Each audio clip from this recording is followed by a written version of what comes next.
And the Democrat president, Barack Obama, he's very soon, is controlled by particularly a guy called Zbigniew Brzezinski, who was the National Security Advisor to Jimmy Carter and was the co-founder with David Rockefeller of an organization called the Trilateral Commission, set up in 1973, which is a major manipulator of world events and political events, not just in America, but in other parts of the world as well. And next to Brzezinski, you've got his associate, the financier George Soros, and a stream of other connected people. But they connect at the next level of the pyramid into the same organizations that the neocons controlling Bush connected into. So all we've done, Rebecca, is move from one mask on the same face to another mask on the same face. However, what's happened is that I've talked for years about a technique I call problem, reaction, solution. You create the problem and then you offer the solution. And George Bush has been used over the last 8 years to create endless problems, military problems, financial problems, desperate financial problems. And now what we're seeing is Barack Obama being moved in as the apparent, emphasis on the apparent, solution to these problems. And he's got in by saying 3 words basically, especially one, change, another one, believe, another one, hope. At no point have these words had any specifics attached to them in terms of what that means. And this is a massive mind control operation, because what they've done is created a situation where Barack Obama, over the last 2 years, particularly over the last one, has become a screen on which people project their versions of what is hope and what is change and what is something to believe in. And so he, by not specifying what those mean to him, has allowed himself to be this screen on which all these people around America have projected their version of it. Now we're going to specifics because the deal's done, he's got in, and what's happened? All these players that have been manipulating the Republican side of the pyramid for years, who were in the Clinton administration, the Bill Clinton administrations, the 2 periods as president, and the networks around George Soros and Zbigniew Brzezinski, they're all being brought in to be the change administration of Barack Obama, when it's just more of the same. And it's been a complete con job, because if you look at Obama's background in one of the most corrupt political systems in the world, in Chicago, it stinks to high heaven, and this is absolutely not a man to be trusted. And I'll just say one more thing. Do we really think, it seems a lot of people do, that within this system, that we are going to have a truly independent person who is going to appear out of nowhere? He's going to attract record amounts of funding for a presidential campaign from the very sources in Wall Street, etc., that his change is perceived to be going to challenge, and run the slickest campaign in American history, and all that is just going to come out of nowhere. My goodness me. I mean, it's naivety anonymous. He was selected a long time ago, back in the 80s, when he and Brzezinski were at the Columbia University together, and Brzezinski as a major lecturer and professor, etc., and Obama as a student. And the Trilateral Commission and its associated foundation network, like the Ford Foundation, have nursed the boy through to what he's become. He never came out of nowhere. He's been planned for a very long time. And it's a staggering fact that he's about to be inaugurated a few weeks from now, and he's still yet not provided the proof that he was born in the United States, when his half-sister, his half-brother, and his grandmother in Kenya say he was born there. Yeah, there was a lot of controversy around that, and of course they've kind of squashed that. I've been watching that a little bit, David, how they've been doing that. Yeah. And, you're absolutely right when you talk about the pyramid. I mean, we talk about the United States, the Senate and the Congress, well, both sides of the coin, Republicans and Democrat, both are still in those, political, separation as much as one's a Republican and one's a Democrat. But really, what does that mean? I mean, it used to mean something, or it was supposed to mean something, but in the old days, but really, it is really this, it's just the opposite side of the same coin. That's all it is. That's all it is. And Barack Obama is, and this will sound staggering to many people in the United States who have bought the Obama myth. He's far more dangerous than Bush because he can sell a line. George Bush could only take this so far because he had no communication skills and was, shall we say, a blatantly not the most intelligent man ever to walk the world. Oh my goodness, that's an understatement. I know. So he could only take this so far. And, people talk about fascism. And, the writer Webster Tarpley makes a very good point when he points out that, fascism is perceived as a top-down hierarchical structure where the few impose their will on the many. Now, it ends up like that, and that's why we think of it like that. But when you look at the fascist movements in Germany and in Italy and in other places, they actually came out of a movement of the people. We had in Germany, again, a massive problem, incredible inflation, economic collapse, military collapse, Germany in a terrible state because of the reparations imposed after the First World War. And along came a man who talked about hope, who talked about giving Germany its pride back and its standing in the world, and who talked about having something to believe in. And his name was Adolf Hitler. And he was, people forget, he was voted into power to start with. And with a massive wave of support from the people because of what they perceived him to stand for. And there was great unity. Obama talks about unity. Well, unity in and of itself is irrelevant. It's what the unity is behind.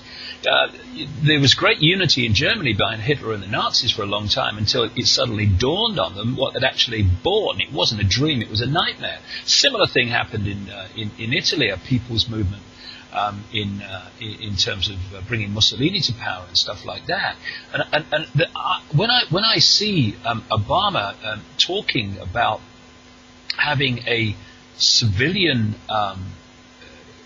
national security force, when I see him talking about compulsory for school children and college students to do in effect national service or community service, not because they're inspired to, but because they're told to. It's compulsory, and many other things. It doesn't feel good to me at all, and because it's being sold as hope, as something to believe in, as coming together, as unity, as giving America its pride back and all this stuff, some very unpleasant policies can be introduced under the guise of that, which only a few years down the road will a lot of people realize what they've actually signed up to. That's the danger, because he's got this.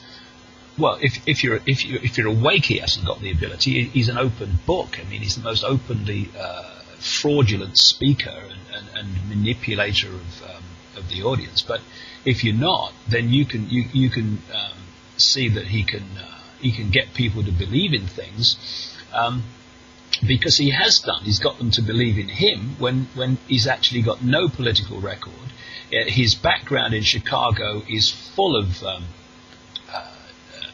dirty deals and supporting crooks like Tony Rezko and stuff, the slum landlord who got massive amounts of money from the Chicago state system to run public housing, and is now in jail because he defrauded the state out of a lot of money, and also fraudulently was using corruption to get from businesses if they wanted to do business with the state, because he was controlling those organizations they had to do business with within the state. And Obama's right in the middle of this. And when I started to research his background, when you see his history in Chicago and the thought that he went through an entire primary campaign with Hillary Clinton and an entire election campaign with John McCain, and the mainstream media in America did not bring out anything but a tiny fraction of what there is to bring out about Barack Obama, people are going to, who bought the Obama myth, are going to be very, very disappointed and indeed very shocked in the next few years. And I suspect, Rebecca, that because he's going to have a good honeymoon period because of all the hype, I really do expect that they'll want to squeeze every second out of that honeymoon period, and things will start to kick on very fast once he's officially inaugurated in January. You know, I've been watching. You know, of course, they post a lot of different things about who he's choosing and who he's not choosing, and you know, all of that good stuff, and all the things that he's putting into place, and it's just amazing to me. He's got some kind of and this just happened just a couple days ago, where he was putting up an $850 billion dollar package to supposedly, I guess, assist you know, the United States in their financial thing. And I'm thinking to myself, I'm sorry, does he not understand what's really going on here with the financial aspect of this world? I mean, it's you know, he's like trying to pretend that it's business as usual. It's not going to be business as usual. And I'm thinking to myself, you know, when all of this stuff starts falling apart, what is the rest of the United States going to do? Because all of this is just, it's again, it's about what you talked about in the very beginning, which is people perceive him as being some kind of a savior or whatever, but he's really just kind of, in a sense, regurgitating a lot of the other things. Well, we're going to do this, we're going to do that. Well, those things can't be done. That's not the reality of the situation. It just can't be done. Well, yeah, absolutely. When you look at his economic team, he has appointed a guy called Paul Adolf Volcker, Trilateral Commission, Council on Foreign Relations, Bilderberg Group, three major groups within the network of global and American manipulation. He was the head of the Federal Reserve. Oh my gosh, that's right. To 87. He is an absolute insider. Another man who he's appointed is a guy called Timothy Geithner, Bilderberg Group, Trilateral Commission, Council on Foreign Relations, who's going to be the Treasury Secretary. And these are all people who operate in the circle around a man called Robert Rubin. And he is someone who has been connected into the Clinton administration and connected into the whole network, as all these other people have, like Geithner, that has created the economic catastrophe, because that's what it is. We've not seen it become that yet, but that's what it's heading towards. Sure. So these people who have actually created the problem, here we go again, problem, reaction, solution, are now being appointed by Mr. Change Obama to offer the solutions to the problems they have themselves created, and it will be to change society in a way that suits this Orwellian agenda, including a movement to a world central bank, which is what I've been predicting for the best part of 20 years. Another guy that he's appointed to his economic team is a guy called Larry Summers, Bilderberg Group, Trilateral Commission, Council on Foreign Relations, who, when he was chief economist of the World Bank in 1991, he sent out a memo to the bank, which eventually became public to his great embarrassment, in which he said that the bank should dump toxic waste in poor countries because the costs of the ensuing ill health and death would be lower. Now, this is a man that Mr. Change Obama has appointed to his economics team. along with all these other insiders connecting into people like George Soros. And I'll tell you one of the greatest ironies. There are so many ironies about Obama and his presidency. The key man, as I said, behind him, his real mentor in Svengali, is this guy, Zbigniew Brzezinski. Now, Zbigniew Brzezinski was National Security Advisor to Jimmy Carter at the end of the 70s, and he has admitted publicly in an interview with a Paris magazine a few years ago that he, as National Security Advisor, started funding, arming, and training quote, freedom fighters in Afghanistan to cause problems for the Soviet Union-controlled Afghanistan government in Kabul, the capital. And he says in this interview that he did that because he wanted to manipulate and entice the Soviet Union to invade Afghanistan to protect their government from this challenge by what he would call today terrorists. It cost 1 million Afghan lives, that Soviet Union invasion of Afghanistan that followed, which seemed to matter nothing at all to Brzezinski, who said, well, we wanted to give the Soviet Union and our other superpower in the world at that time their Vietnam, and they got their Vietnam, so what's the problem? And of course, those, quote, freedom fighters, which he instigated, trained, and began funding, became known as the Mujahideen during the 10-year Soviet occupation of Afghanistan. Then it also became known as the Taliban, and that's where what is alleged to be Al-Qaeda came out of. Now, here's the great irony, Rebecca.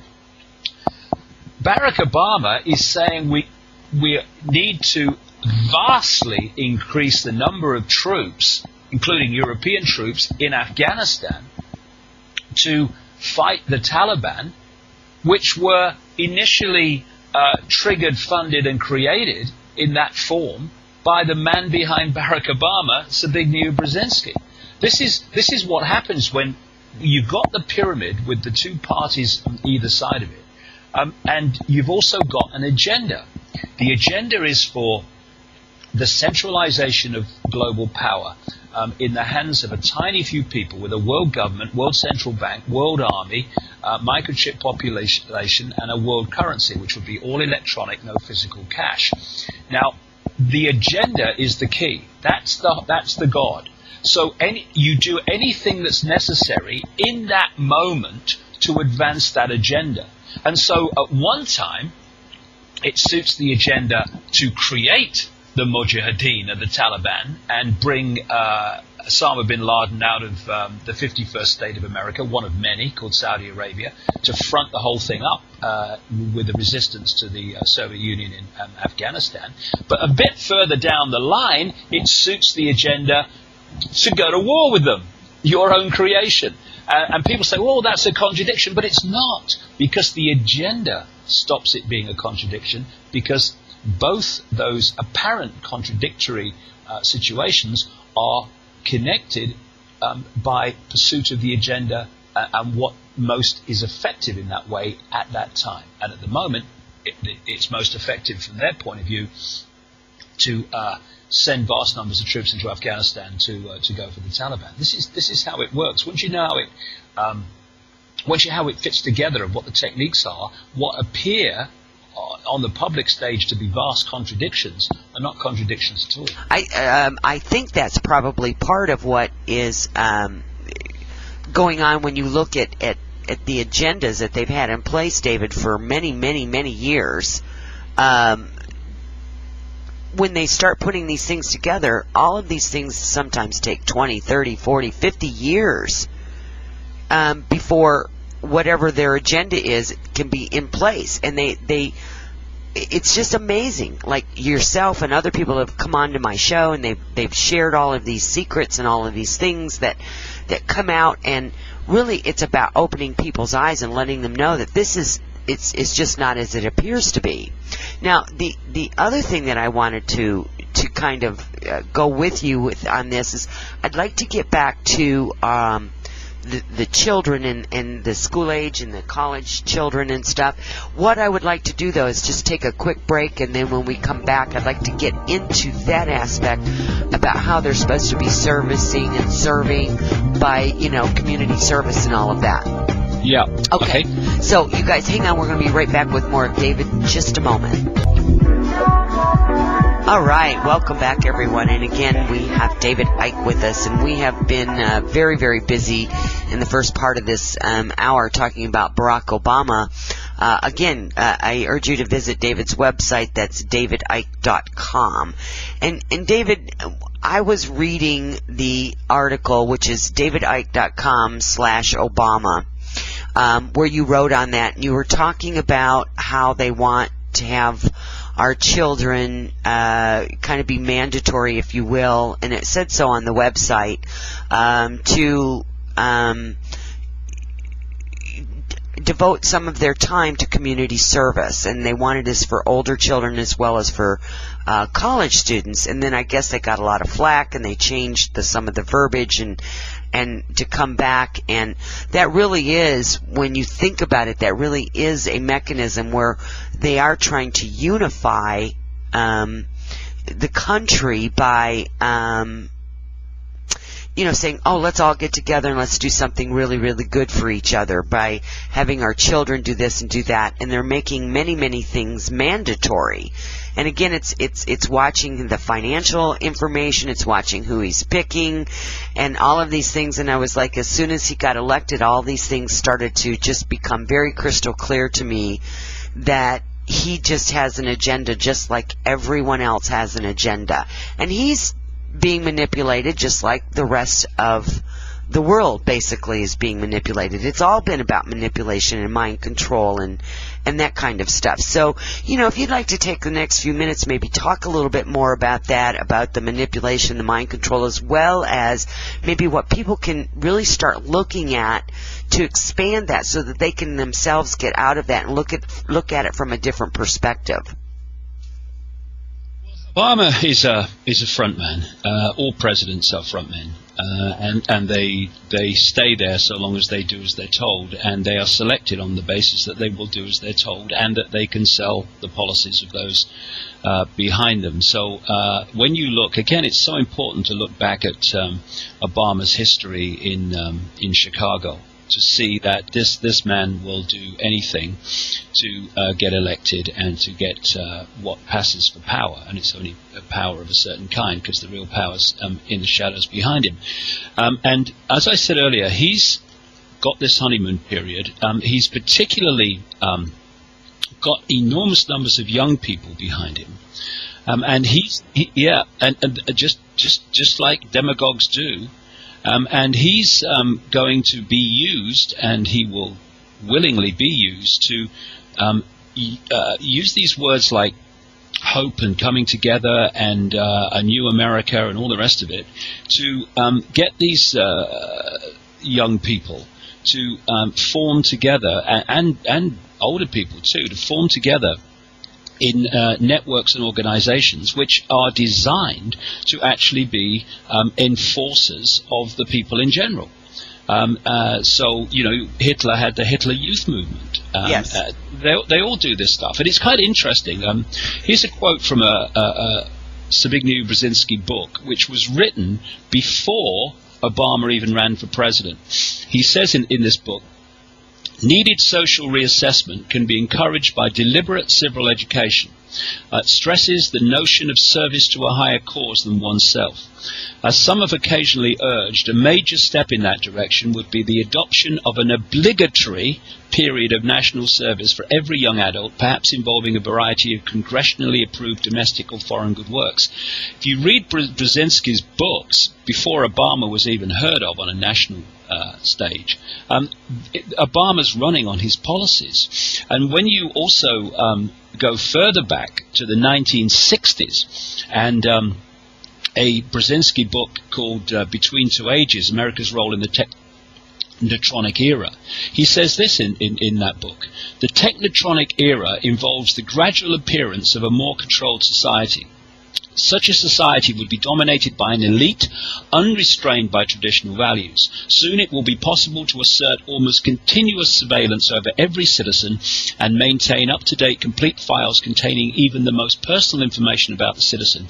These files will be subject to instantaneous retrieval by the authorities. He wrote that 40 years ago, and he's been working for the networks to bring that about ever since. And he also says this is very relevant to the Obama presidency.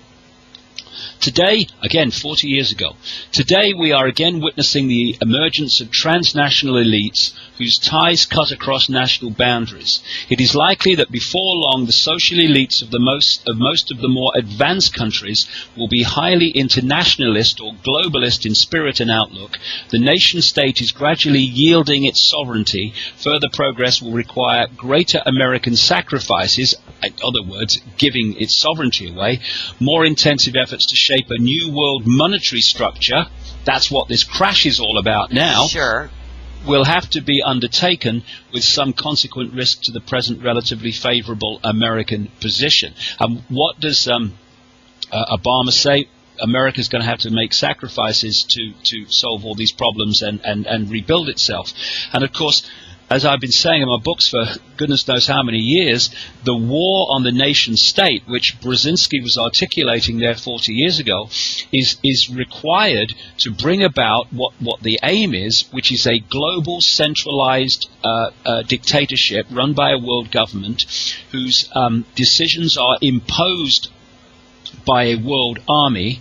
And of course, if you're going to have a world government that is dictating to the planet, which is what globalization is all about, that's just this thing unfolding in front of our eyes, then you cannot have superpowers that can have the military and financial might to say to the world government, we're not doing that.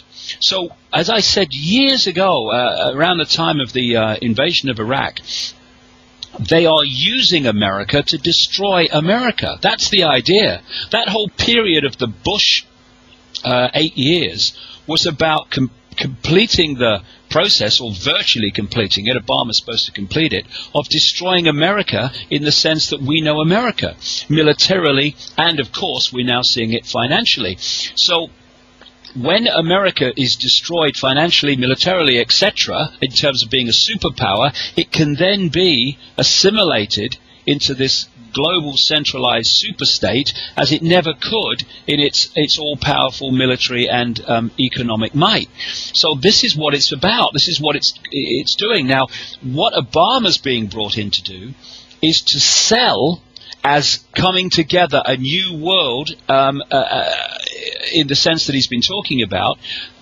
the end of America as a nation state as we know it.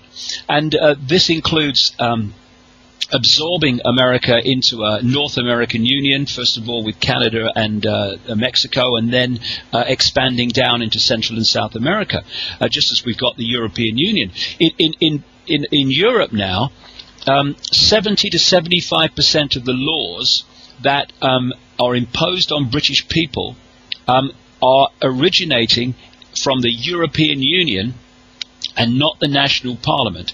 And if a law is made in the European Union that is at odds with a law made in the British Parliament, the British Parliament law is invalid and has to be withdrawn. That's the level of centralized power we have already, and that's what they want with this North American Union.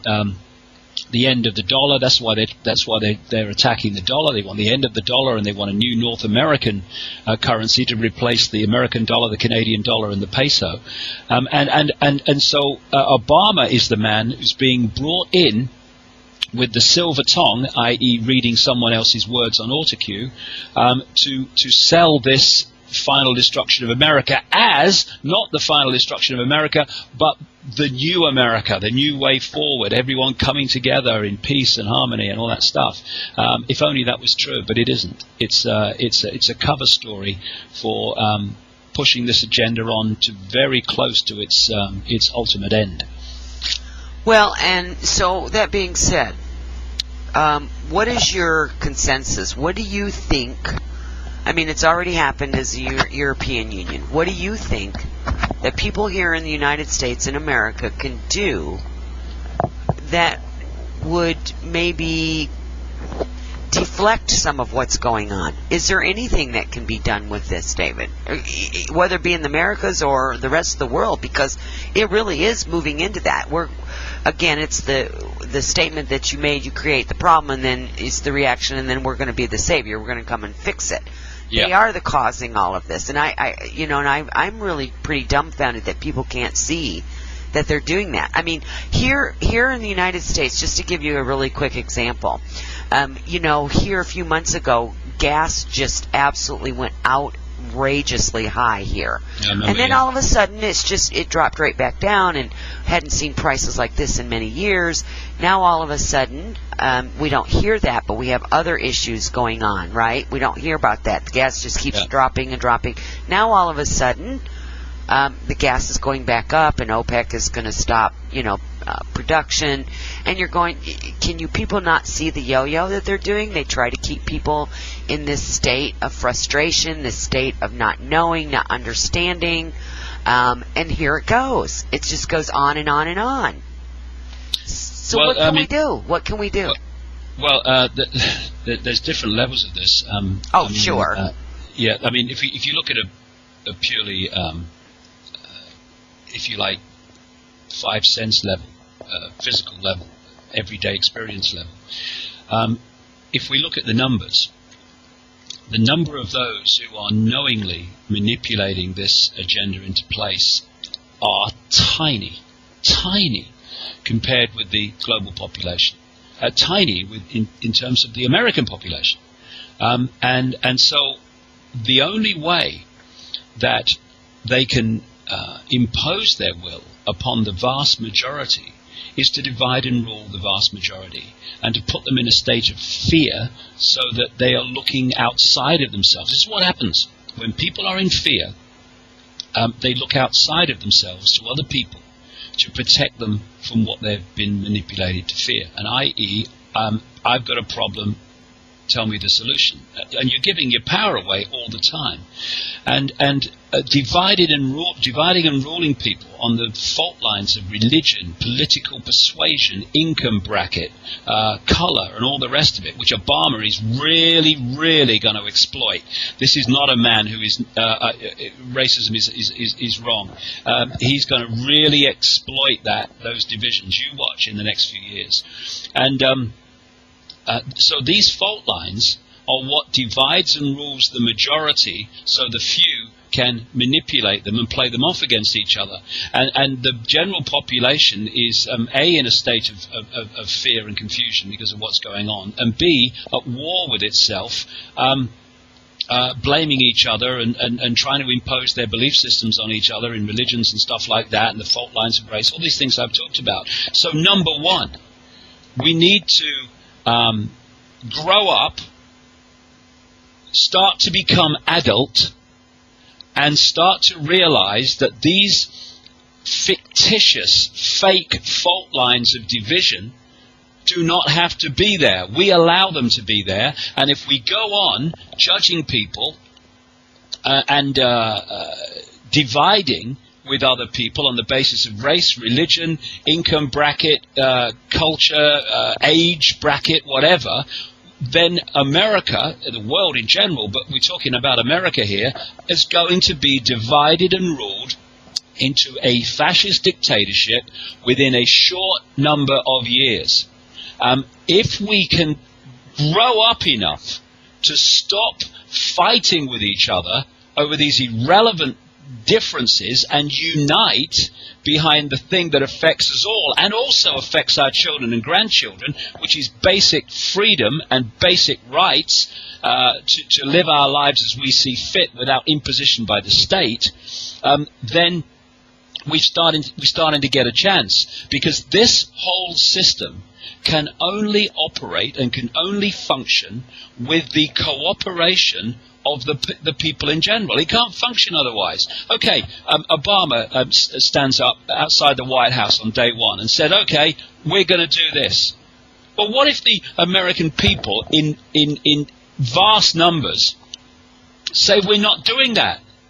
There is no power. Obama has no power except the power the people give to him and people in other countries give to their, quote, leaders every day. And I'm a great believer in the Gandhian approach of non-violent non-cooperation with the systems that control and impose themselves upon us. We don't have to accept this. We don't have to have people, for instance, having their homes foreclosed and repossessed when they can't pay their mortgages for no fault of their own. You know, why aren't thousands of people getting together to form groups that will not allow people to have their homes foreclosed, that won't allow the people in to do it? There's thousands and millions of us. There's a handful of these people that are knocking on the door and saying, we're taking your house away. Why are we not? Are people going so lamely and allowing this stuff when the power is within the people? Why? Fear of the consequences of challenging the state, and, well, it's not my house being foreclosed, so it's not my problem. Freedom is everybody's problem. As that pastor said in Nazi Germany, first they came for the Jews, and I was not a Jew, so I did nothing. Then they came for the trade unionists, and I was not a trade unionist, so I did nothing. Then they came for the communists, and I was not a communist, so I did nothing. Then they came for me, and there was no one left to speak out for me. This is what they're doing now, Rebecca. They're picking off different levels of society, one by one, and the other groups in society are saying, well, it's not my problem. Well, it is our problem. And when we start to realize that, and we come together in the numbers that we have, to stop cooperating with this system in infinite ways that we can, the system will not be able to function, and we'll see where the real power is. That's on a physical level. There's many other things we can do as well. But the key level to all of this is consciousness, becoming conscious. And this is the way my life, since I started to wake up myself 20 years ago, my life has been through some very clear phases of incredible synchronicity, where I'm being taken to information and taken to situations so I understand how it works. First of all, I had years of understanding through incredible synchronicity around the world how the structure works that controls people, if you like, in the physical realm, in the everyday world we experience. Then I realized that there were other dimensional levels to this, which I also went into. Again, synchronistically, the information came to me. But over the last, two years, and so massively now, the whole movement and synchronicity of my life is all going into the nature of reality and what this reality is that we're experiencing.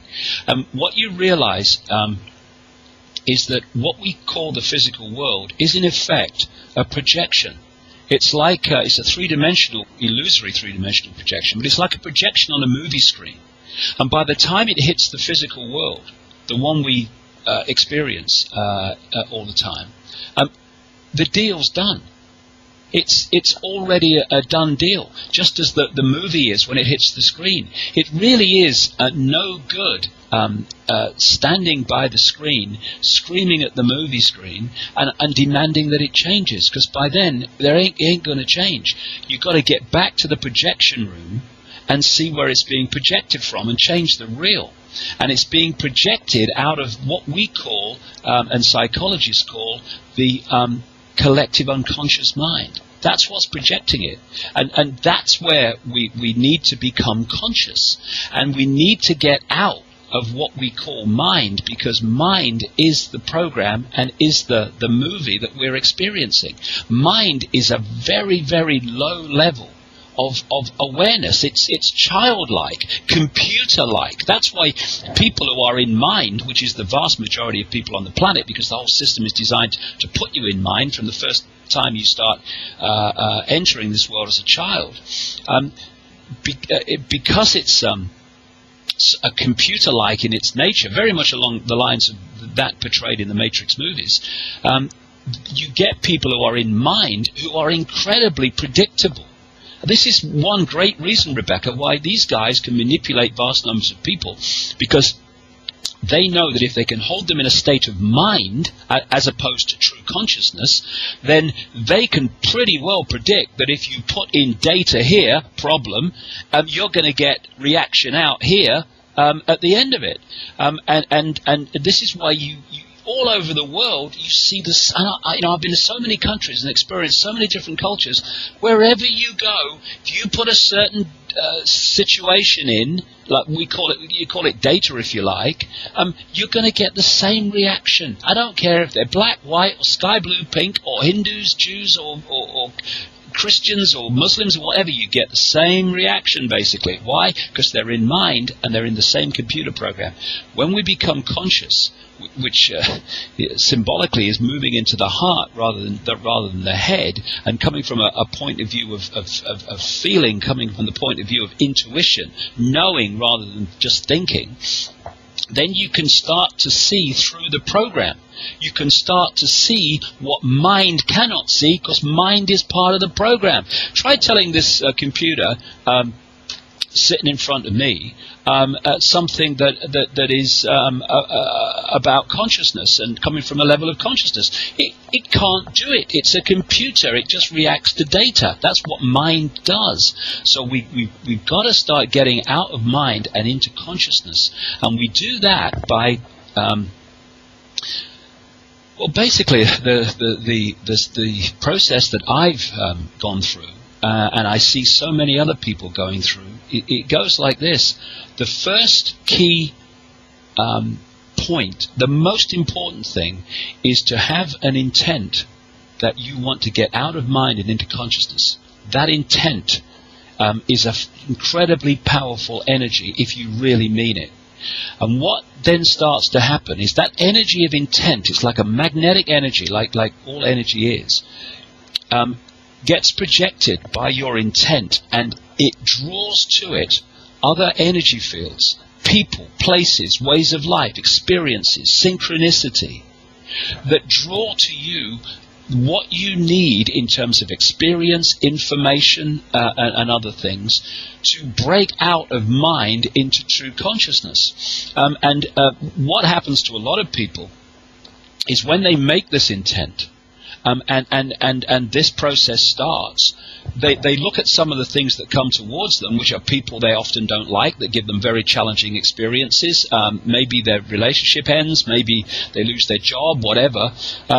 And they think it's a real negative thing that's happened to them as a result of trying to become conscious. But what is happening? What's happening is that energy of intent is drawing towards you what you need to break the programs that enslave you in mind. And sometimes these are situations where you lose your job. Now the status quo is not an option. You've got to have movement in your life because of what's just happened, and that movement will start to take you in another direction. Some people might come into your life that are very unpleasant and give you great challenging experiences, but what they're doing is they're bringing to the surface many of the things, and the emotional programs, the fear programs, which you can then face because they're putting them in your face by what they're doing, and you can break them. All these things have been happening to me over 20 years in coordination with this information that I've been uncovering. It's been a personal journey as well as a collective journey, a researching journey, if you like. And what happens as you break these programs, these mind programs, the energetic fields that you're starting to project change in their vibrational state, and so they stop drawing towards you in what you call your life and daily experiences, the same people, situations, and all the rest of it. Instead of that, new people come into your life, new experiences, new directions, and these directions take you down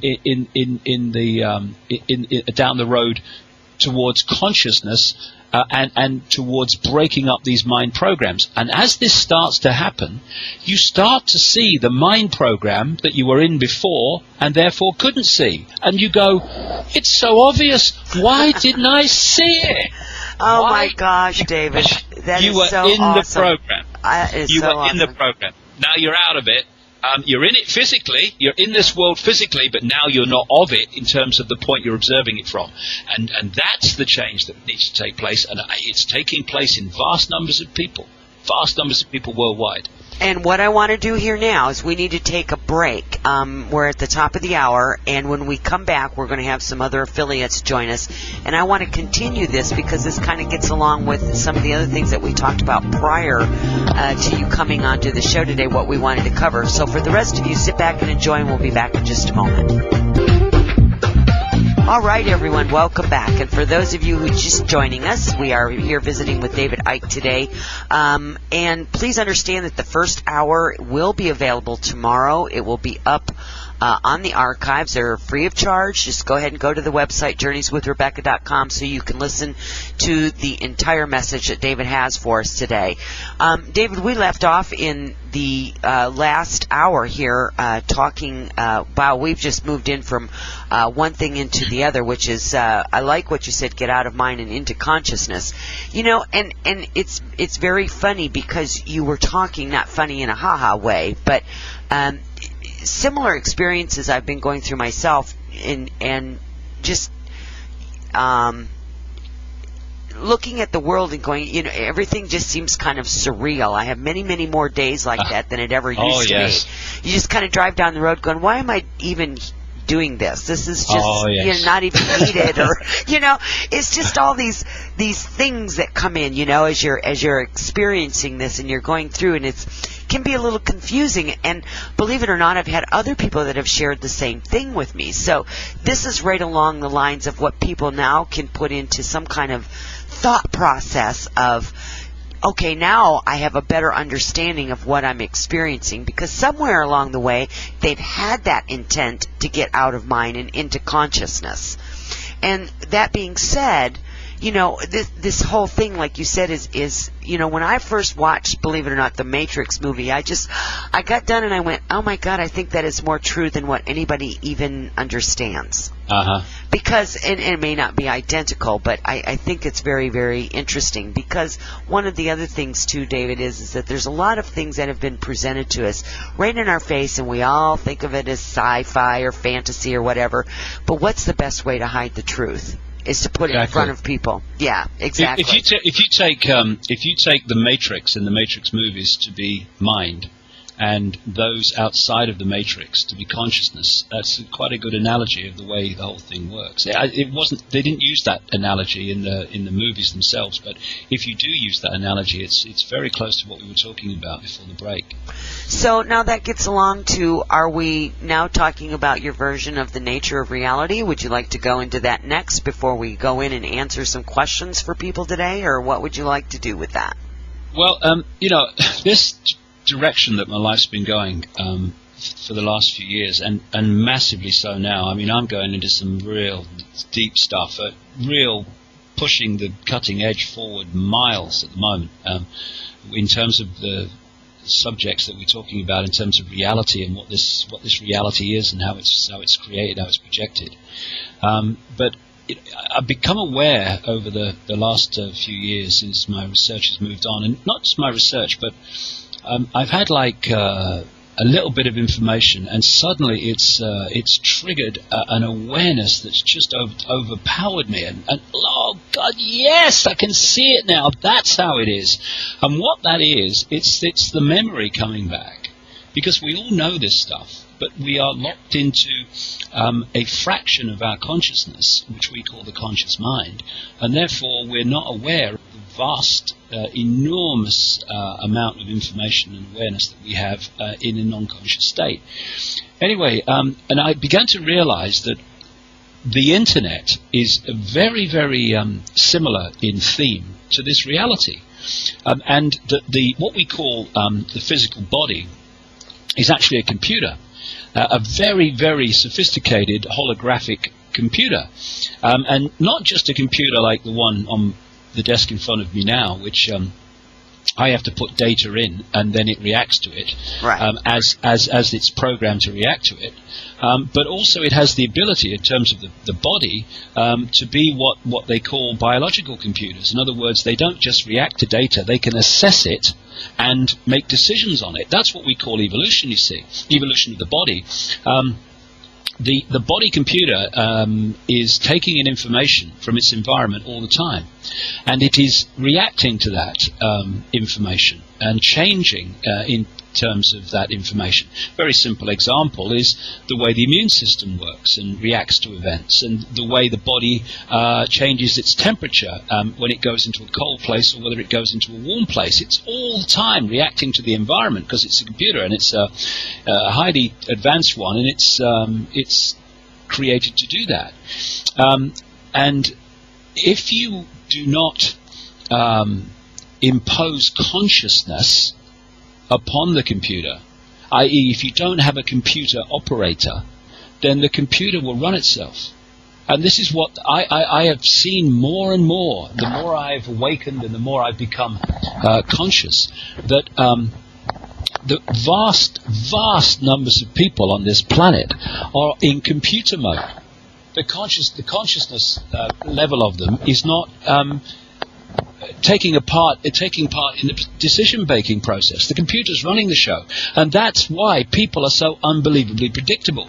When psychologists say they can break down human personalities into 12 archetypes and combinations of them, well, you can't do that with consciousness, which is all possibility, but you can do it with computer programs, and that's what they're assessing, the computer level of reality. Now, if you fall into that and you run your life in computer reality, then those in the shadows, beyond the Obamas and beyond the Bushes, the ones ultimately controlling those people, they understand that it's a computer reality. And therefore they can know that if they put certain data in, i.e. world events or situations, current countries, whatever, they're going to get a certain reaction from the computer level of perception. For instance, part of the computer program is a reaction mechanism that we call fight or flight, which is that when you face danger, you either hit the guy or run. Right? Well, actually, if you're in consciousness, there are other possibilities to slugging the guy or legging it. Right. But not to the computer level of reality in fight or flight, which is what most people react with. So this is just an example of what I'm talking about.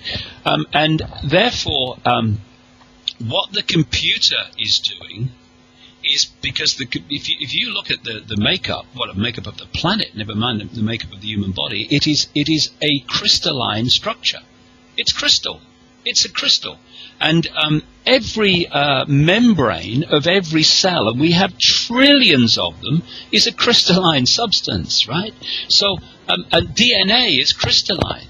So what do they use to in transmission receiving, in broadcast technology, etc., of all kinds? Crystals. The crystal chip, the silicon chip, and all the rest of it.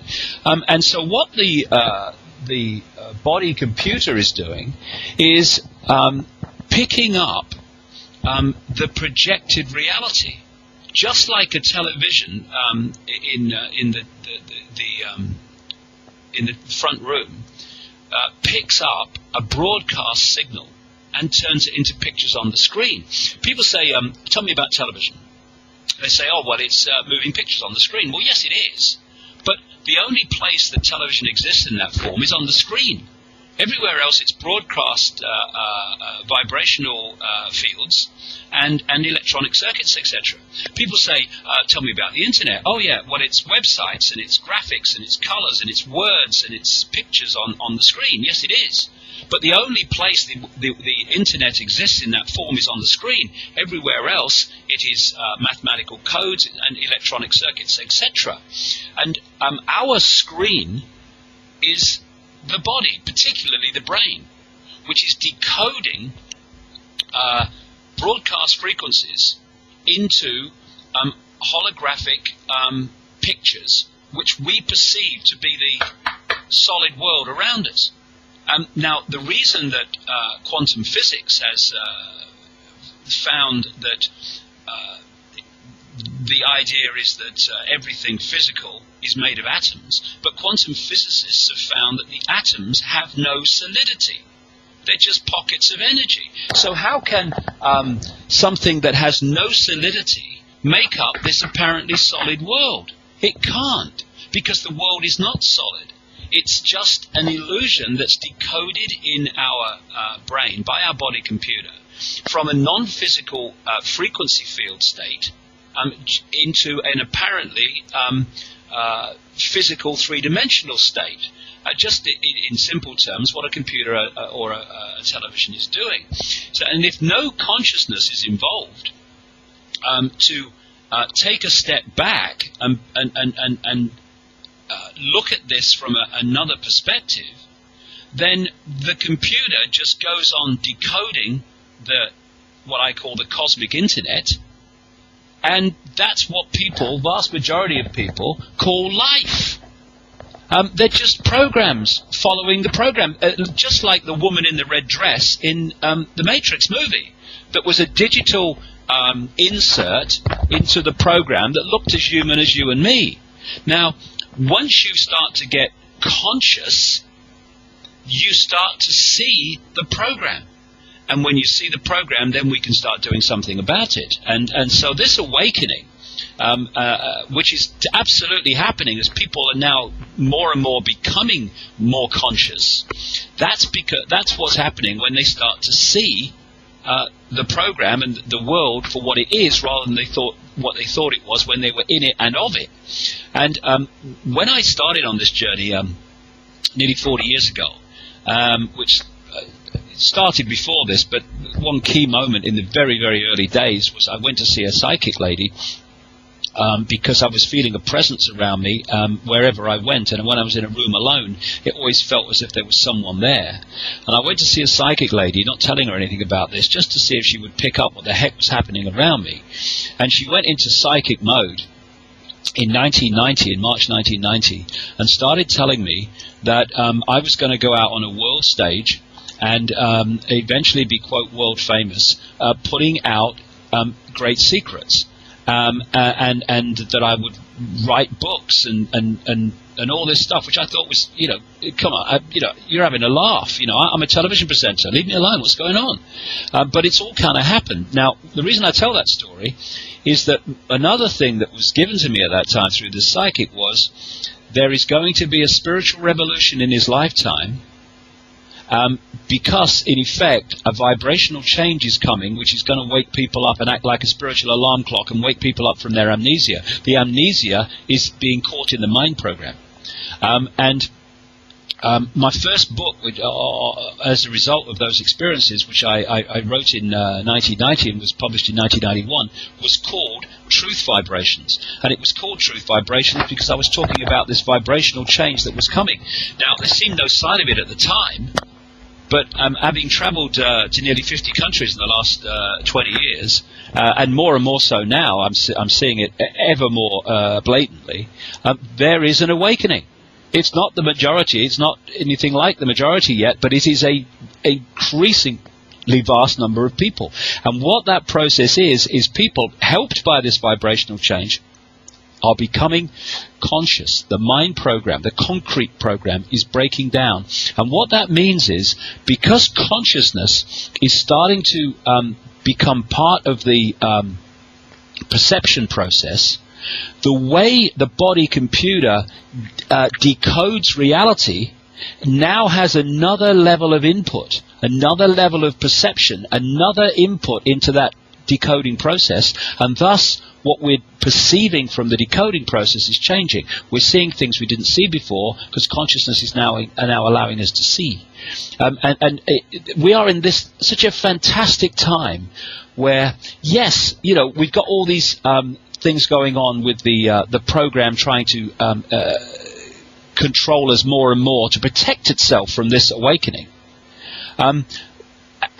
Because of the nature of the program dominates the mainstream media, we're seeing the program events and the program unfolding all the time on the television news and in the newspapers and in our daily lives, but not in the media, because they wouldn't understand it if it bit them on the backside.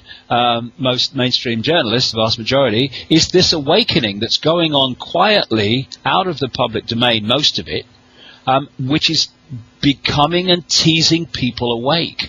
And so we're in a fantastic time of enormous interest in terms of what's happening, an enormous potential for true change, not Obama's change, but true change from a mind-controlled, a mind-programmed world to a conscious world, in which, in a conscious world, you don't need laws to say you will not murder. Mind needs that, because it's stupid. Consciousness would not even think of harming another human being, because it understands that we're all one. We're all expressions of one consciousness. To hurt another is to hurt yourself. It's ridiculous. Consciousness can see that. You don't need laws to say you can't harm the environment. Mind needs that, because it's stupid. Consciousness wouldn't dream of harming the planet, because the planet is part of the oneness too. And so it's a complete transformation of perception, which by definition will transform the experienced world that we come here to experience. So there are many really wonderful things going on, and we're getting closer and closer to understanding how this reality is generated, and therefore how we can generate a different reality. And as well as the unpleasant things which Obama and people like that represent. Well, and I have to tell you, David, that that this energy that you talk about, it's a vibrational shift. And interestingly enough, is first of all, I agree with you 150% on that.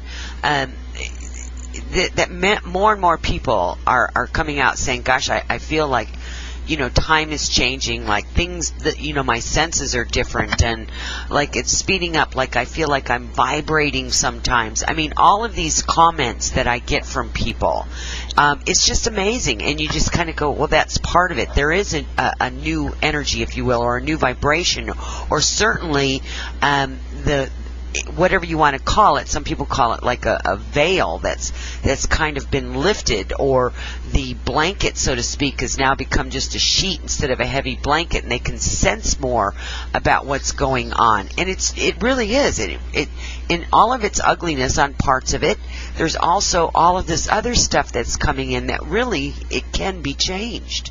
Just it can be changed by honoring the vibrational shifts, and by recognizing that this is very, very real, these vibrational, the consciousness. And you were talking about people looking at other people. There's times, David, seriously, I've looked at people, and of course, your first thought is, oh, something's wrong with my eyes. And I've looked at people, and all of a sudden they kind of like glitch. Like you watch something in the movies and it glitches, Yep. or it like doesn't stay on, like your computer will do that. It'll glitch and things get that wavy, strange look to it before it recaptures itself. I've actually witnessed that in the last couple of years. And your first thought is, wow, that's pretty bizarre. Yeah, but it's bizarre. not. It's only bizarre from the perception of reality that we're given from cradle to grave by science that doesn't know its backside from its elbow. Right. But what you're talking about, I see myself and I hear other people's experiences all over the world.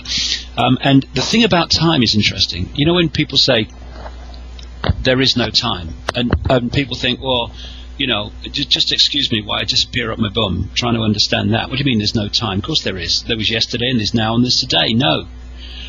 There's only present. There's only the present, what you might call the present. Right. Because we're decoding the program at that present time, right?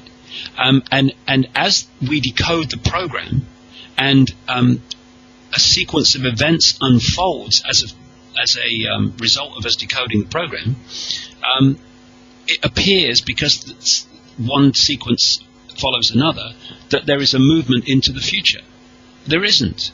We're just decoding the program, present time. The idea of past, present, and future is illusory. And it's an illusion of the time track, of the matrix.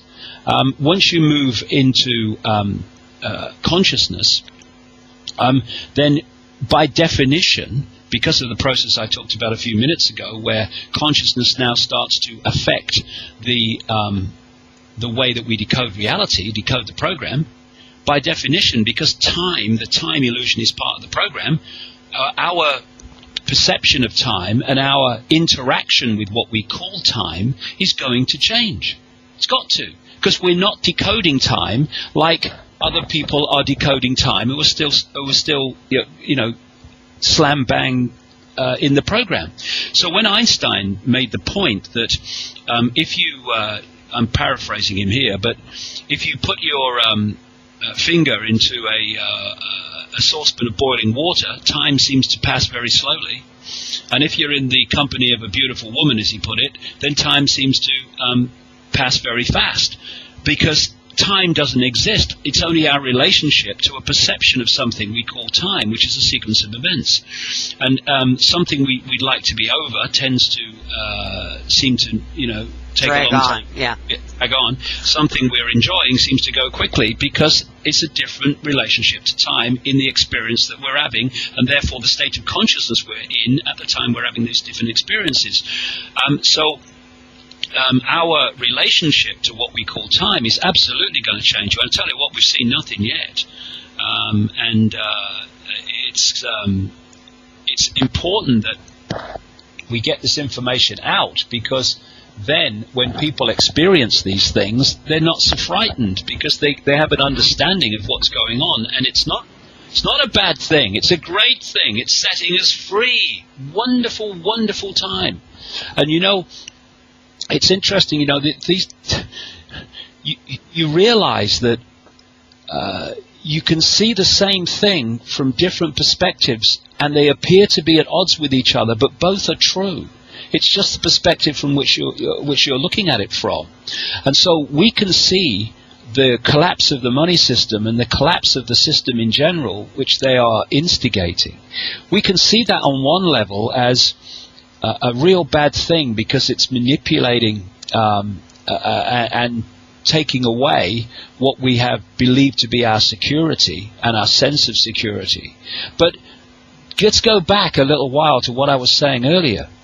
When you put out an intent that you want to change, that you want to become conscious, then what happens is that vast changes take place in your life, often depending on the power of your intent, because that energy of intent draws to you the experiences and the people and the situations you need to break the enslavement of mind and enter consciousness, right? Now, collectively, if you want to look at it from another perspective, which is just as much validity as the other one, you can see the collapse of the financial system and the collapse of the system that we have seen as our security, actually our enslavement, if we only realized, as a collective version of that individual experience that I was talking about just now. The collective projection is changing. The collective energetic state is changing, and therefore the old construct that the old energetic state was creating and holding together, what we call the system, is now withdrawing that cement to hold it together, because vibrationally it's changing and it's no longer syncing with the system. And so what can happen to the system? What must happen to the system? It must collapse, because a new energy is creating a new construct of reality. And what we're looking at this time is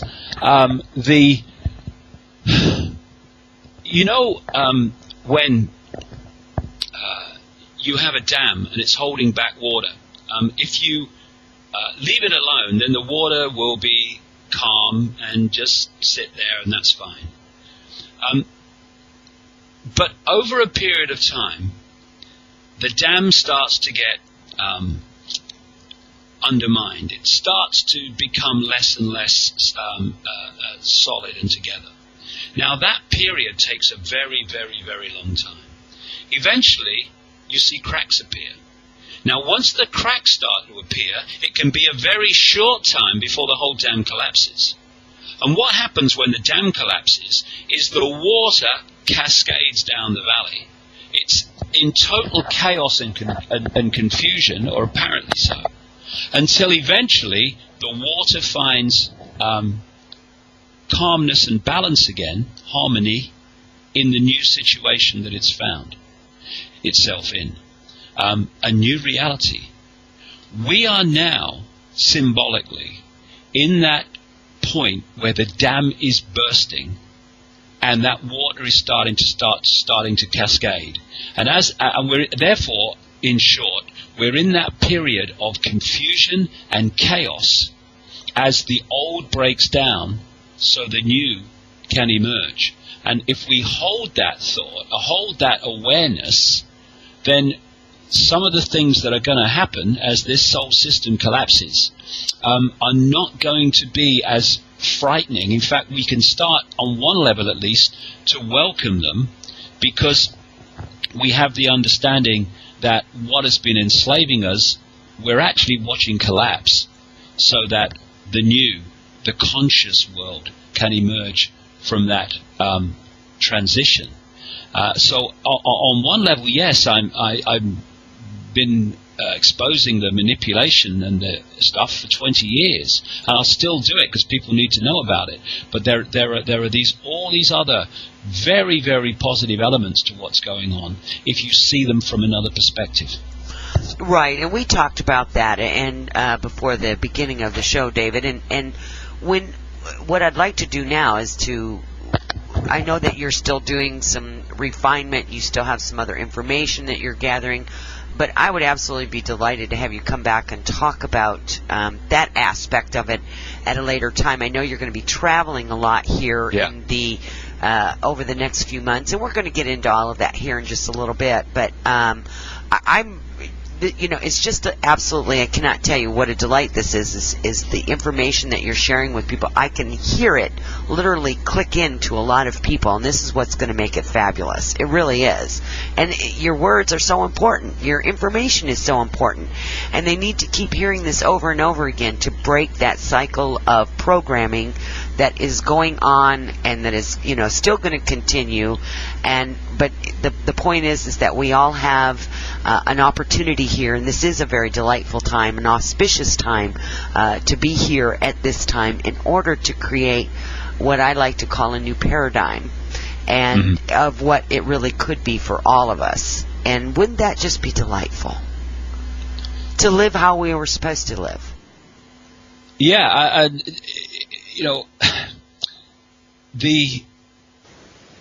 the point that consciousness comes from is all possibility. Yes. There's this great line in the first Matrix movie where the Morpheus character, and again I'm paraphrasing, says to the Neo character about the agents, they can do this and they can do that, and you can unleash whole, guns full of bullets at them and not even get close to hitting them because they're so fast. But then he says, but they still live in a world based on rules, and therefore they can never be as fast as you can be, because Neo was symbolic, which of course was move the letters around, and it was one, the oneness. Neo was symbolic of consciousness. The way I look at the movie anyway, and people will have different symbols because there's lots of ways of looking at the Matrix movies, but from my point of view, Neo was consciousness, and because he was consciousness, he was able to operate in a world that wasn't based on rules. And the Matrix world, the mind world, what is it all about? It's all about rules and regulations. And what are rules and regulations? They're limitations. So we live in a world in which from cradle to grave we are fed the mantra the mind control program called limitation. You can't. That's not possible. All the rest of it. And once you enter consciousness, anything becomes possible because you realize that this world is a projection. It's not solid. It's a projection, and the projection can be changed. And therefore, what we call miracles are not miracles at all. They're just changing the projection. I love it. I love it. You know. I love it. I mean, please. And what where I'm going now, and I'm not really going to be able to talk about this at length for maybe another year, but where I'm going now, where life's taking me into the most incredible places beyond this reality, to understand this, and you know, I've been saying for years, and the more that I understand, the more I know it's true. When we finally understand what this reality is, and where it's coming from, and what's projecting it, we are gonna laugh for weeks when we ponder on how we thought it was and how we interacted with it before. You know, there are many people in the world that the grand epiphany. I would rather not be.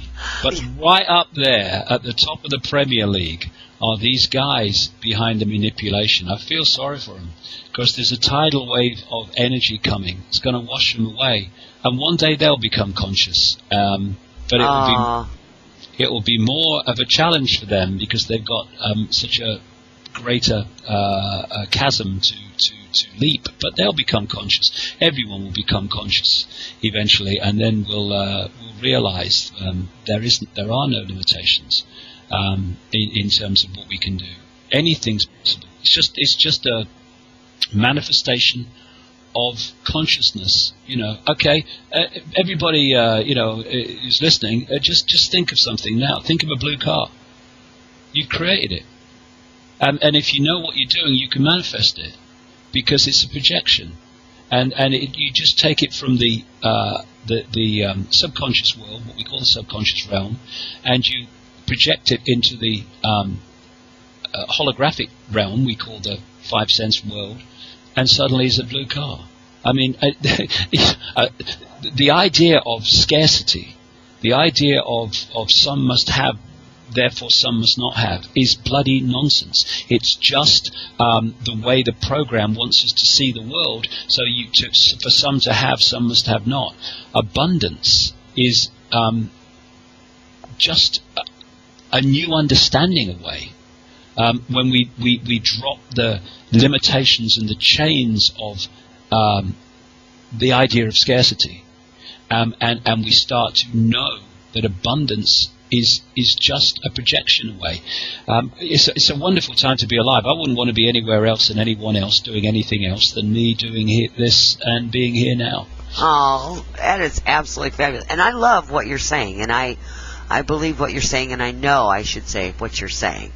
And I hope that the people that are out there listening will grasp a hold of that and start reaching for that for themselves. In the meantime, David, we have to take a short break. When we come back, okay. Are you ready for some questions now? Yep. No All right, you guys, for the rest of you, hang on. We're going to be right back with more Journeys with Rebecca and David Icke right after this. All right, everyone, welcome back, and you are listening to Journeys with Rebecca, and we are here with my very special guest, David Icke. And again, his website is davidicke.com. Please go check it out because there's a wealth of information there. Well, David, you know, you talked about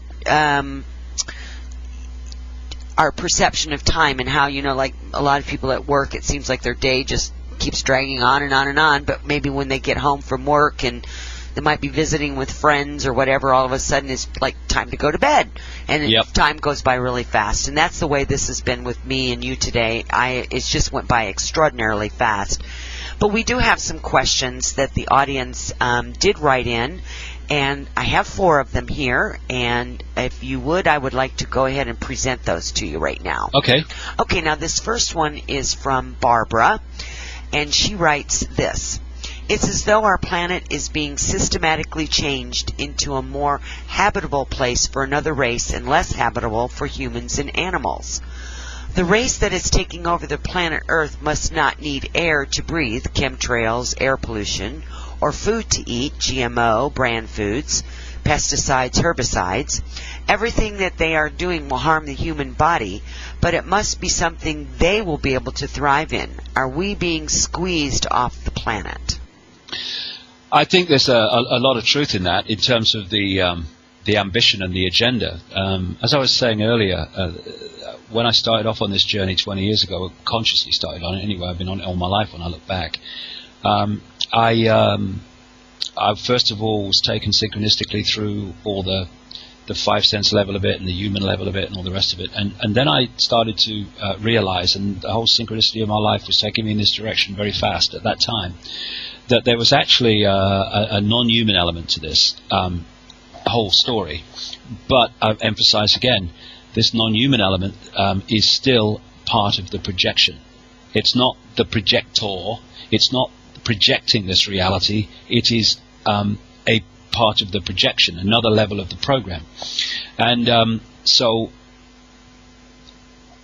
I started going back to find a time when this human structure of control began, and you can go back and back and back and back, but you know, I got comfortably back to the time of the Crusades and the 1200s, etc. The creation of secret societies like the Knights Templar and the Knights of Malta, as they're now known. And I kept going back, and I'm eventually thousands of years BC, and you start to pick up a theme all around the world, not just in one place, although ancient Sumer and Babylon, which is now, of course, Iraq, Mesopotamia, seems to be a really, really significant place in relation to this. And you pick up the accounts all over the world of an interbreeding between a non-human and a human race to create a hybrid bloodline. And not always, but there's a very, very significant theme of a reptilian non-human race, which you find, like I say, all over the world. And what I've begun to understand is that this reptilian element, although they do exist in the five sense world, which we decode in this tiny frequency range we call visible light, which is a tiny frequency range that our eyes can access in terms of what we can see. But outside of that is infinite numbers of other dimensions of reality. And just outside of visible light, i.e. just outside the frequency that we can see, these reptilian entities, the key ones in terms of the manipulation, exist. But because they're vibrating to a different resonance to visible light, they can't interact with this world directly. So they have created hybrid bloodlines, which are in part human, but also to a very large degree reptilian. And you know, people hearing this for the first time will go, "Oh, hold on a second, that's ridiculous." But hold on, we have massive reptilian genetics in every human body. The oldest part of the human brain is called the R complex, the reptilian brain. And that's where we get fight or flight from, funnily enough, and that's where we get all these survival mechanisms from. And when you think about it, you know, if you can put people in a state of survival mode, you're locking them into the reptilian brain, because that's where the survival process and reactions come from. And there's a big relevance in that, I would suggest. And you have a credit crunch, you're in survival mode, okay? You're in the reptilian brain. Fight or flight. What am I going to do? Panic. Yeah. So this war, same thing. So what I'm talking about with these hybrid bloodlines is there is a greater infusion of reptilian genetics in them than there is in the general population. And what this does, because in the end we see a physical body, but what we're looking at actually is a vibrational field, which we're decoding into what appears to be solid, but as physics has shown, is not. And because, therefore, there is a greater reptilian genetics, there is a greater vibrational compatibility between these particular hybrid bloodlines and these reptilian entities operating just outside of human sight. As a result, they can, quote, possess the mental and emotional faculties of these particular bloodlines much more powerfully and completely than they can with the general population. So when I talk about the Illuminati bloodlines, I'm actually talking about these hybrid bloodlines which have a much greater vibrational compatibility with the reptilian entities just outside of human sight, thus become perfect vehicles for those entities to manipulate this world while appearing to our five-sense sight to be human. So we look at the Bush family, we look at the British royal family, we look at the Rothschilds and the Rockefellers and all these bloodline families, and because we're decoding through our computer the five-sense level of reality, the visible light, we see their human level. But if we could see beyond that, if we could tease out our visual frequency range, we would see an entity that was anything but human overshadowing those people.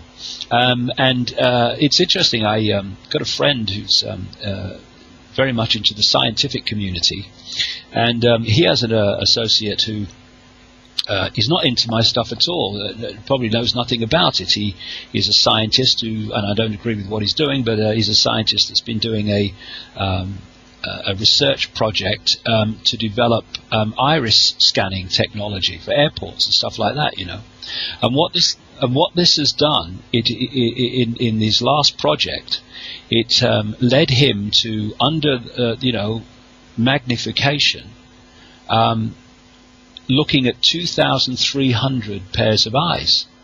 And he told my friend, again, not because my friend knew me, and the reptilian connection that I'm writing about, he said he reckoned that about 4% of the eyes that he looked at were of, quote, reptilian type. And I think 4% is not a bad percentage of actually this bloodline. And the more it interbreeds with itself, from their point of view, the more pure it is. And by pure, I mean the more vibrationally compatible it is with the possessing entity. So this world is manipulated, it seems very clear, by non-human entities working through human bodies, human hybrid bodies, which we decode as human, and therefore we think, it's ridiculous that what that Icke fellow's saying. But when you see the bigger picture, it starts to make logical sense. And they are manipulating this world to fit themselves. And maybe it is the fact that they're trying to change it in a way that they can then occupy it. But it's the program. It's still the program playing out. They're not all-powerful. They're not the source in the end of the control. The program is, and they're as much part of the program, therefore subject to the control, as anyone else is. And they're completely bloody non-conscious. They are. So they are absolutely computer programs. And funnily enough, I've got a great friend in South Africa, a Zulu shaman called Credo Mutwo. I talked to the other day on the phone. And when I spoke in South Africa in the late 90s for the first time, he contacted me through a third party and said, I've got to meet you. So I went to see him, and he said to me, he'd just read my book, The Biggest Secret, where I introduced the reptilian part of it for the first time. And he said to me, Mr. David, how do you know about the Chitahuri? And I said, I don't. Who are the Chitahuri? And he said, the Chitahuri translates in the Zulu as children of the serpent or children of the python. And the reptilian race manipulating humanity is fundamental in the history, the true history, the hidden history, the underground shamanistic history of Africa. And he said to me, if you want to understand the Illuminati, study the reptile. And it's interesting because I did do that. I went to reptile farms and alligator farms and crocodile farms, and you see something very, very interesting. I saw one exhibition, if you like, of crocodile behavior, where the guy was actually in the compound while the public were on the outside listening to him, and he had a stick in his hand. And he went over, and there was this massive crocodile in this shallow water. And he went through a sequence where he said, I'm going to do this, and the crocodile will do this in response, right? And he did it, 1 thing, 2 things, 3 things, 4 things, 5 things. And everything he did, the crocodile reacted in exactly the same way that the guy said it would react, because it did it every time.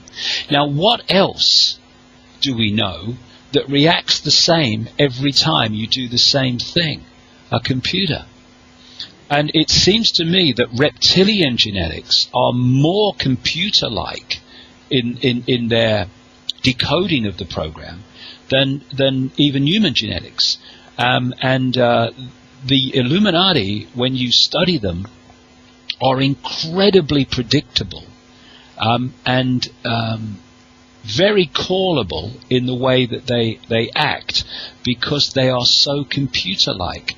And it's one reason why they are very impressive in terms of their intellect and the way that they manipulate the system, because they're so computer-like. I mean, computers can do not more than consciousness, but they can do more than mind can, in terms of working things out and seeing things and assessing things and doing mathematics and all the rest of it.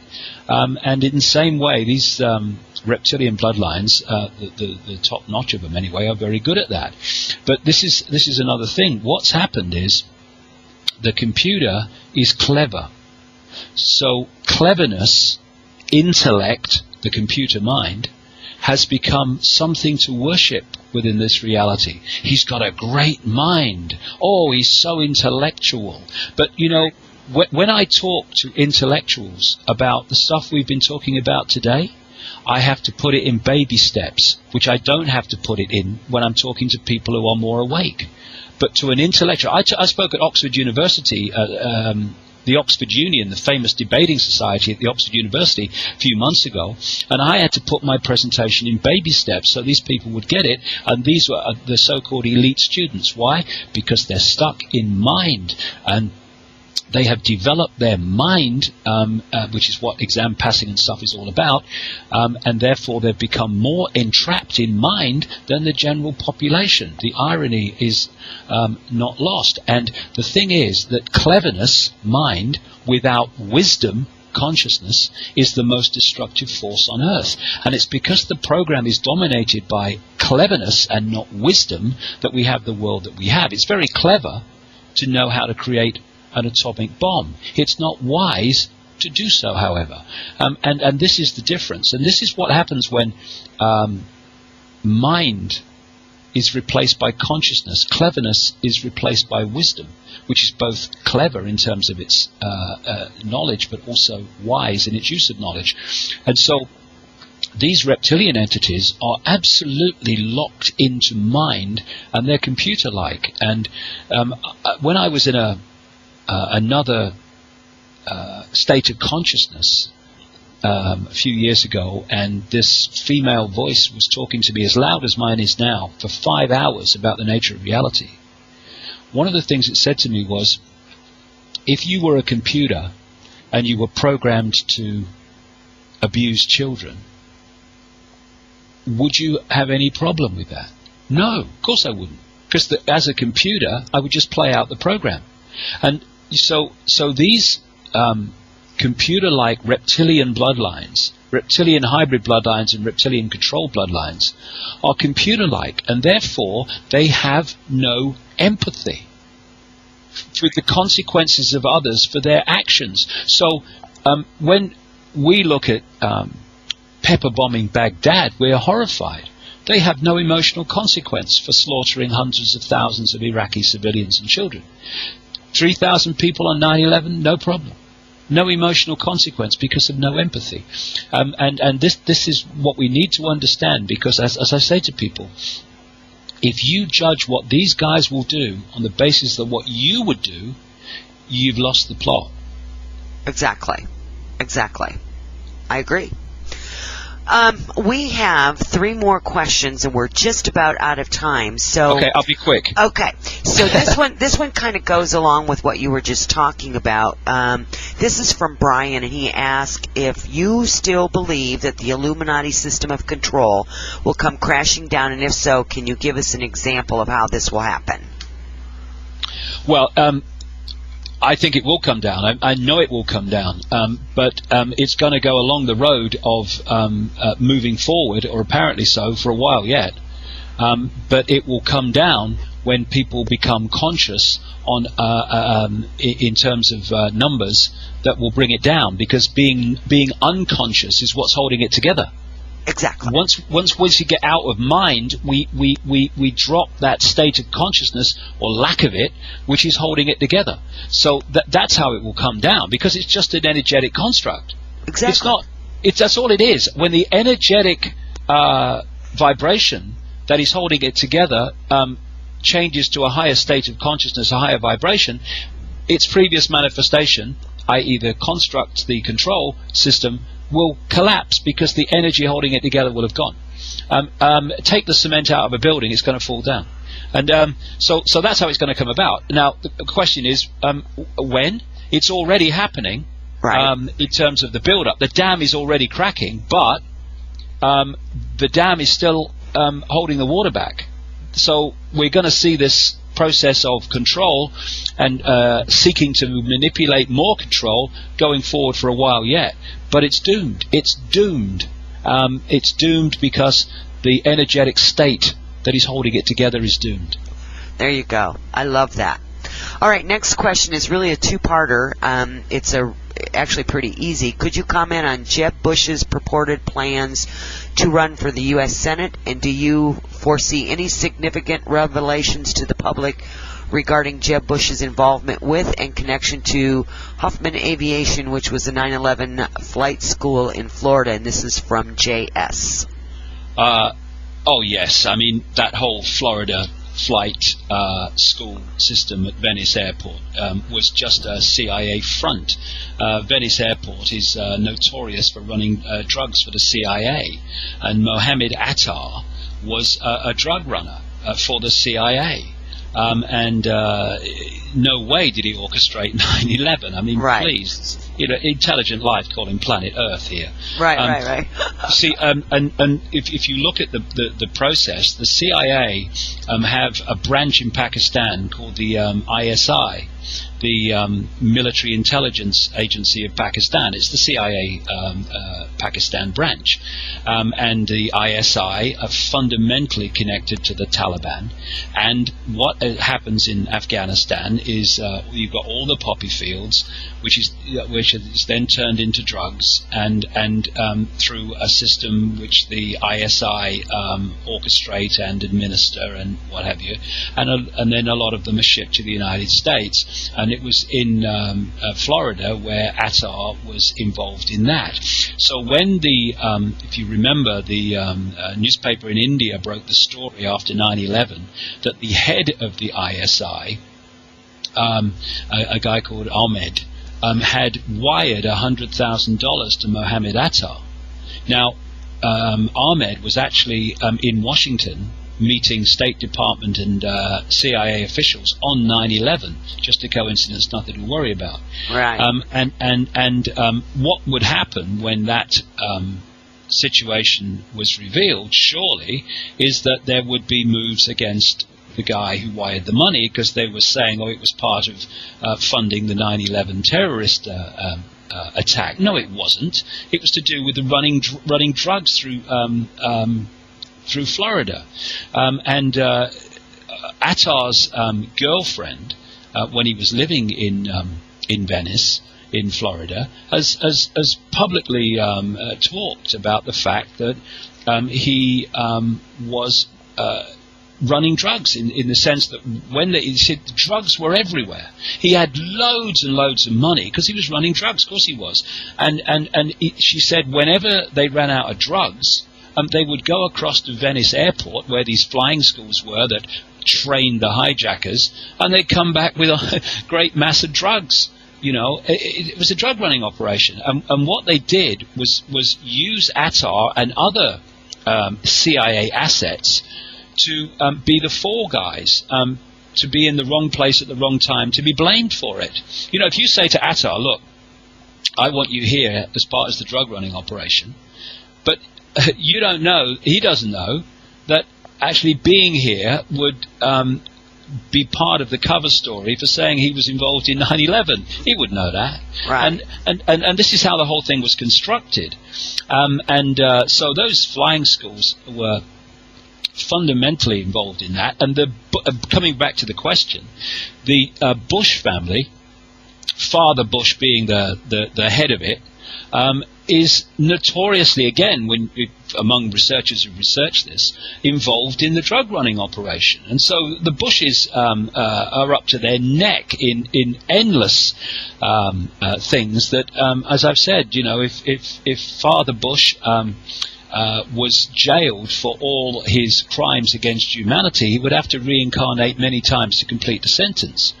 And so Jeb Bush in Florida, the governor at the time all this was going on, of course he was knowledgeable and aware of that, and I'm not surprised that he's saying he's going to run for office and all the rest of it, because the Bush family like to be in the positions of political influence because it helps them run their rackets and serve the bigger agenda that they massively serve. But it's an age-old story with the Bush family. I mean, they were involved fundamentally. The grandfather of the President Boyd Bush, Prescott Bush, he was one of the major conduits for funding Hitler. Exactly. Well, we got 2 minutes left, and I've got to ask this question because it was from Paul. And it says, could it be that this world reality has already happened, that the powers to be are reenacting all the events for some reason, tales from a time loop? And then also he wants to know if you ever heard of the lion shifters, and why do they always symbolize Diana with the lion and the moon? Got about a minute and a half, David. Well, that's a long story to much more than a minute and a half. But it's possible, because this program is a bit like a DVD. If you look at a DVD, you're playing a movie on the television. You watch the movie for a while, and what you have watched becomes your past. What you are actually watching becomes your perception of the present, and what you've yet to watch in the movie becomes your perception of the future. But it's all taking place on the same disc at the same time. And when the disc comes to an end, it goes back to the start and plays again.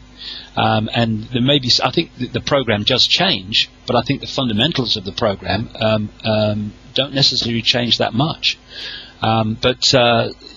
These are the fascinating areas that I'm going into now. Well, as for Diana, Diana, that's a long story. And I'll tell you what, we'll save that question for the next time that you're on the show. And I'm sure Paul will enjoy that, because we can kind of tie that into some of your other things. Okay. Can I also say, Rebecca, just very quickly, I'm coming to America in January, and I'm going to be doing a 7-hour presentation at the Conscious Life Expo at the Los Angeles or the LAX Airport Hilton Hotel in Los Angeles, and that's on the 16th of February. I'm doing the Monday, the holiday Monday. I'm doing the 7 hours, but on the Saturday I'm doing a 19